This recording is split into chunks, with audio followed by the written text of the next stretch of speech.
নমস্কার। শুরু হচ্ছে আমাদের আজকের নিবেদন, নারী মানে অবহেলা নয়। এই মুহূর্তে আমরা আপনাদের সামনে পৌঁছে দেব আমাদের ভাবনা, উত্তরণ, empowering women a path of equality.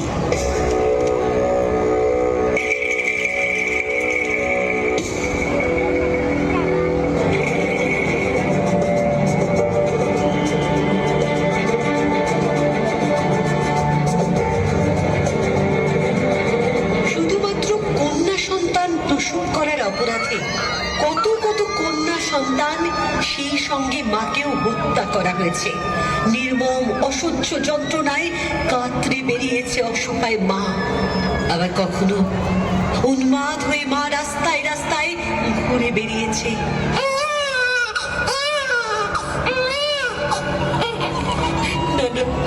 আমার মেয়েকে বেরো না, আমার মেয়েকে বেরো না, আমার সন্তান, মেয়ে হয়েছে তো কি হয়েছে, ও আমার সন্তান, ওকে বেরো না, ওকে বেরো না, দেখো ওর কষ্ট হচ্ছে, ওকে বেরো না, ওকে বেরো না।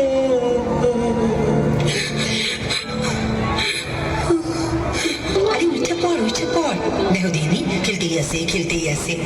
আরে কদিন পর সাধনা তলায় যাইতে হইব তো।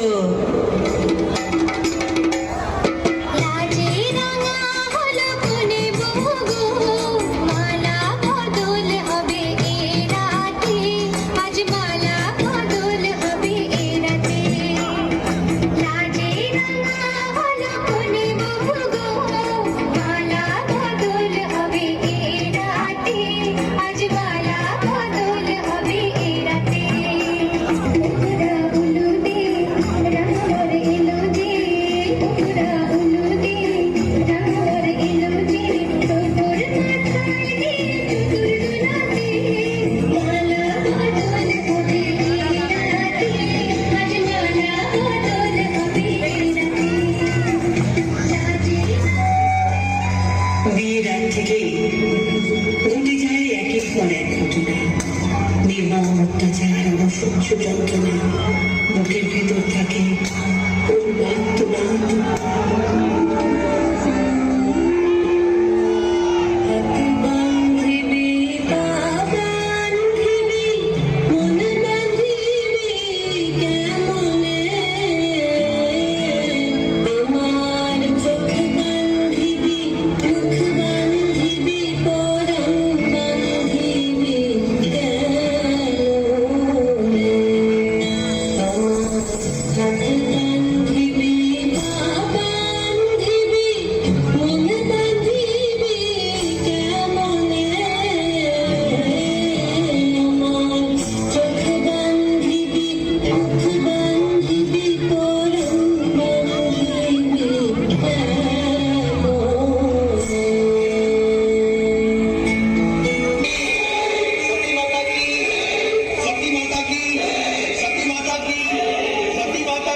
ঈশ্বরের দূত হিসেবে সমাজকে সংস্করণ করলেন ভারত পথিক রাজা রামমোহন রায়। সাল 1829, তারই নেতৃত্বে বন্ধ হল সতীদাহ প্রথা। এই সমস্ত ধর্মভেদে ছাড়াও নারী শিক্ষা সম্পর্কে বহু কুসংস্কারও সমাজে প্রচলিত ছিল। মেয়েরা নাকি স্কুলে গেলে অল্প বয়সে বিধবা হবে, আরো সে কত কি ভ্রান্ত ধারণা সে সময় প্রচলিত ছিল। নারী শিক্ষা প্রসারে বিদ্যাসাগরের অভিনবত্ব ও মৌলিকত্বের দিক আমাদের সারা জীবন মনে রাখবে। তিনিই তো আমাদের মনের বর্ণ পরিচয়, আমাদের আদর্শ ঠিকানা। এই ঈশ্বরই আগুন জমাতো বুকে অন্যায় দেখে গর্জে ওঠার সাহস দিয়েছিল জাগিয়ে। আজ নারীরা স্বাধীন। Women don't need to find a voice.